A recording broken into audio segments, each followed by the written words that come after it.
అందమైన చర్మ సౌందర్యం మీ సొంతం. Second aqua radiance deep cleansing gel.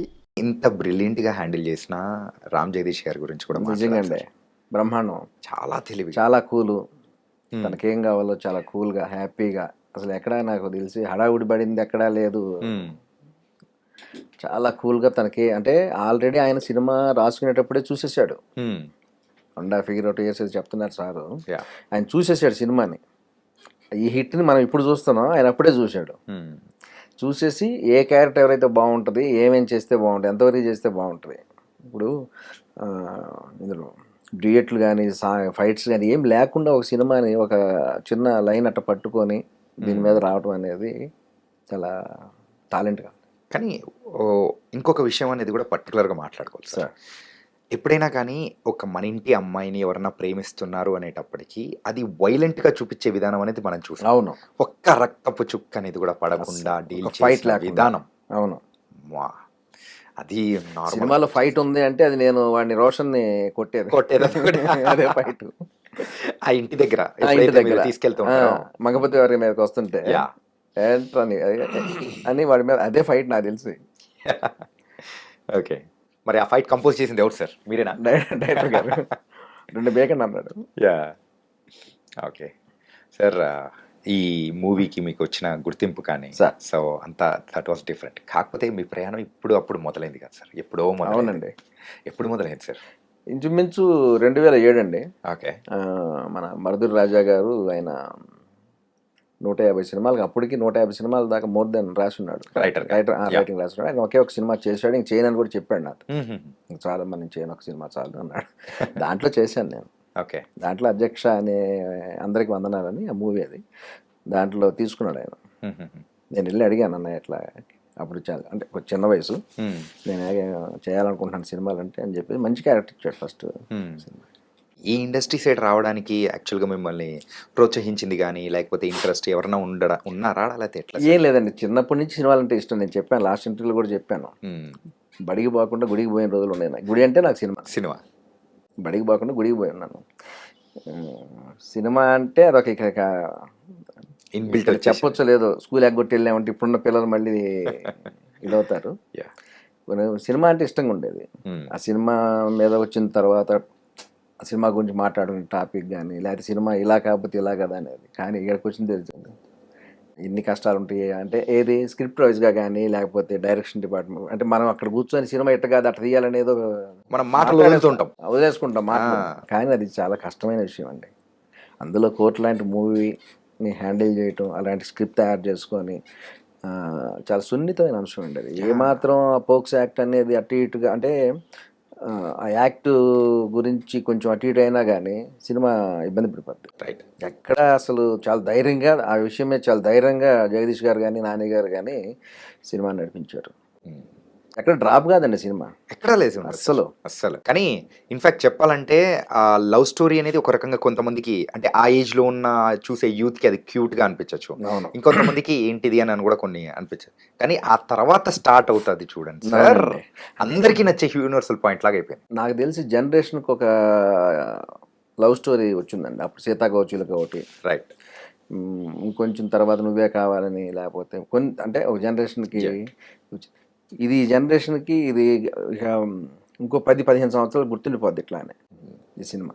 అంటే ఎప్పుడో వచ్చిన సీతాకోచులుగా మనం చెప్పుకుంటున్నామంటే అది కూడా ఇలానే ఉంటుంది, పెద్దింటి చిన్నింటి అనే ఉంటుంది అనమాట. ఎప్పుడు దాదాపు నాకు తెలిసి 45 ఏళ్ళు పైన అవుతుంది సీతాకోచులు. కాళీ గారు చిన్నపిల్లడిగా చేస్తున్నాడు అన్న. ఇప్పుడు మళ్ళీ ఈ సినిమా అలాగే చెప్పుకుంటారండి. ఈ కోర్ట్ అనే మూవీ ఇంకొక 2-3 దశాబ్దాలు చెప్పుకుంటారు. అంటే యాజ్ ఎ యాక్టర్గా మీరు ఇందులో అంటే అడుగు పెట్టారు కదా సార్. 2007లో అడుగు పెట్టిన తర్వాత ఎన్ని సంవత్సరాలు అయింది సార్ గుర్తింపు రావడానికి ప్రాపర్గా? అంటే చేస్తున్నానండి, సినిమాలు చేస్తున్నాను. కీచక అని మా వీరబాబు గారు డైరెక్టర్, నాగబైరి వీరబాబు గారు డైరెక్టర్. తర్వాత ఆటగదల శివ అని చంద్రసిద్ధార్థ గారు, క్రిష్ గారి బ్యానర్లో ఇప్పుడు 4 చేస్తున్నాను నేను. క్రిష్ గారు 9 hours వెబ్ సిరీస్ కానీ లీడ్ రోల్. ఓకే. కన్యాశుల్కం అది రావాలి.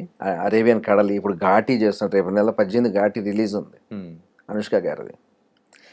గుర్తింపు అంటే సినిమా సక్సెస్ అయితే ఆటోమేటిక్గా వచ్చేస్తుంది.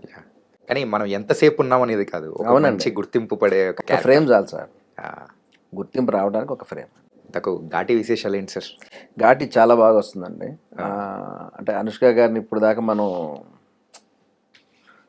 చూసిన విధానం కాకుండా.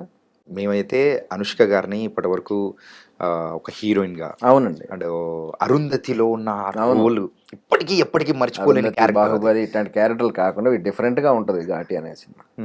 ఏంటి సార్, కంప్లీట్ రక్తము, కత్తి ఇవేనా? అది లేదు అంటే అంటే మనకి వైలెంట్ గా కొంచెం. అంటే తెలియని చెప్పలేను నేను వాస్తవంగా. Hmm. సినిమా అంటే మంచి ఒక సీన్ మాత్రం ఆయన వాతావరణం లేదు అనుకున్న టైంలో చేసిన విధానం చాలా బాగుంది క్రిష్ గారు. ఓకే ఇంక ప్యాకప్ అనుకుంటున్నాం, అసలు దాన్ని ఆయన క్యాష్ చేసుకున్నాడు. ఓకే, అందరు రిలాక్స్ మోడ్ లోకి వెళ్ళిపోతున్న టైంలో కమాన్ అని చెప్పేసి ఇంక లేదు, అయిపోయింది ప్యాకప్, మన వర్షం పడిపోతుంది ఇది అనుకున్న okay, టైంలో ఆ, దాన్ని ఆయన అసలు క్యాప్చర్ చేసి బ్రహ్మాండంగా చేశాడు దాన్ని. అది స్క్రీన్ మీద చూడాల్సిందే. ఎన్ని లక్షలు పోసినా, ఎన్ని కోట్లు పోసినా ఆ సెటప్, ఆ సెట్టింగ్ రాదు. అది న్యాచురల్ గా ఆయన వదిలేసి. ప్రకృతి ఇచ్చింది ఆయన. ఓకే, ఎందుకంటే ఆ గ్లిమ్స్ చూసినప్పుడు అరే చాలా రోజుల నుంచి వెయిట్ చేస్తున్న అవును. అనుష్క గారి దగ్గర నుంచి ఒక డిఫరెంట్ అవును, కావాలి అనుకునేది, అది కూడా ఆ టైప్లో ఇవ్వడము ఓ సో నైస్ అనిపించింది సార్. ఇంతకు మీ క్యారెక్టర్ ఎలా ఉండబోతుంది సార్? అందులో అదే విలన్ ఉంటారు, ఒక 1.5 దాకా వెళ్ళను. మొత్తం అయితే మీరు కూడా భయపెట్టిస్తారనమాట. చిన్న ఇది ఎక్కువగా మిమ్మల్ని ఏ క్యారెక్టర్ కోసం అప్రోచ్ అవుతుంటారు సార్? ఇదనే లేదండి, ఇప్పుడు ఇందులో పోలీస్ క్యారెక్టర్ వేశాను. ఇప్పుడు 9 అవర్స్లో సపోజ్ బ్యాంక్ రాబరీ చేశాను, దొంగగా చేశాను. టైగర్ నాగేశ్వరరావు దీంట్లో ఒక విలను, సైడ్ విలన్గా చేస్తున్నాను. ఇప్పుడు పర్టికులర్ ఇదేం లేదు, మనకి ఏదేస్తే అది సెట్ అయిపోతుంది. కానీ హీరోయిన్ ఫాదర్గా కూడా చేశారు, సాఫ్ట్ రోల్స్ కూడా చేశారు. చేసి ఉన్నాను. ఇప్పుడు కన్నడలో ఒకటి చేశానండి, హీరో ఫాదర్గా రిషికి కన్నడ చేశాను. అది బాగా ఏడిపించేసాం. మన జనవరి 24 రిలీజ్ అయింది, మంచి పేరు వచ్చింది. ఓకే, ఫాదర్ సెంటిమెంట్తో కూడా. మనకి ఇంకా రిలీజ్ కాలేదు ఇక్కడ అది. ఓకే, రిషి అనేసి డాకు మహారాజులో విలన్ అతను. ఓకే ఓకే, వాళ్ళ అతని ఫాదర్గా వేసాను. ఆహా, ఓకే నైస్ సార్. అంటే మీ ప్రయాణం మాత్రం కంప్లీట్గా డిఫరెంట్గా వెళ్తుంది. ఇంతకు ఎక్కడి నుంచి వచ్చారు సార్ ప్రాపర్ కానీ? మాది ఒంగోలు అండి. ఒంగోలేనా? ఒంగోలు పక్కన ఎక్కడ? లేదు, ప్రకాశం డిస్టిక్, ఒంగోలు. ఓకే, అక్కడ మొత్తం ఫుల్ అక్కడ నుంచే ఇటు హైదరాబాద్ ప్రయాణం ఎలా ఉండింది అక్కడ చిన్నప్పుడు మీ ప్రయాణం కానీ? ఎట్లా? సరదా గడిచిపోయేది, బాగుండేది. నా బిజినెస్ ఉండేయండి, నాకు సిటీ బస్సులు ఉండే నావి, 2 బస్సులు. ఇక్కడ అక్కడ లోకల్గా సిటీ బస్సులు 2 నాయి, మా రిలేటివ్స్ అందరూ ఉండే. ఆ సిటీ బస్సులు చిన్నగా అది ఆగిపోయే పరిస్థితి వచ్చేసింది. పరిస్థితి వచ్చి ఆటోలు పెరిగినాయి. ఇంకా అక్కడి నుంచి అంటే 2002 ఆ టైంకి మ్యాక్సిమం అయిపోయింది. సో దాని తర్వాత ఏం చేయాలి అనుకున్న ప్రయాణంలో మా ఫ్రెండ్ నాగబైర వీరబాబు, ఆయన ఇక్కడ ఉంటారు హైదరాబాద్లో, ఇక్కడికి వచ్చేస్తున్నారు. అప్పుడు అలా ఆయన దగ్గరికి వస్తా అట్లా ఉన్నప్పుడు మినుగురులోనే ఆయన దానికి రైటింగ్ చేస్తాడు. మినుగురులో సినిమా, అందులో నాది వార్డెన్ వేషం అని చెప్పేసి రాసుకున్నాడు. ఓకే, కొన్ని కారణాల వల్ల సినిమా ఆయన స్టోరీ వేరే ఇచ్చేసాడు, ఆయన తీయలేదు. ఇంకా అక్కడ దీంతో మళ్ళీ ఇంకొక కథ తీస్తే అది అక్కు యాదవ్ స్టోరీ కీచకాడు అని ఇంకోటి తయారు చేసుకున్నాడు, దాంట్లో క్యారెక్టర్స్ రాశాడు. ఈ మినుగురులో కూడా సార్ ఫస్ట్ ఆస్కార్ మూవీ మన ఆస్కార్ లైబ్రరీ దాంట్లో పెట్టారు, చాలా గొప్ప విషయం. కానీ అందులో క్యారెక్టర్ రాకపోవడం కొంచెం బాధ అనిపిస్తుంది. అర్రే భలే ఉంటే బాగుంటుంది. మా ఫ్రెండ్ ఆయన తయారు చేసుకున్న కథ మంచి ఆస్కార్ లైబ్రరీ ఉండడం సంతోషం. ఇంత క్యారెక్టర్ కూడా వస్తే బాగుండేది, ఎందుకంటే ఆ స్టోరీతో చాలా రోజులు ట్రావెల్ అయ్యాను నేను. తనతో పాటు ఆయన చెప్తా ఇలా అని చెప్తుంటే మన నువ్వు కొట్టడం బాగుంటే బాగుంది, లేకపోతే లేదంట. ఈ మీ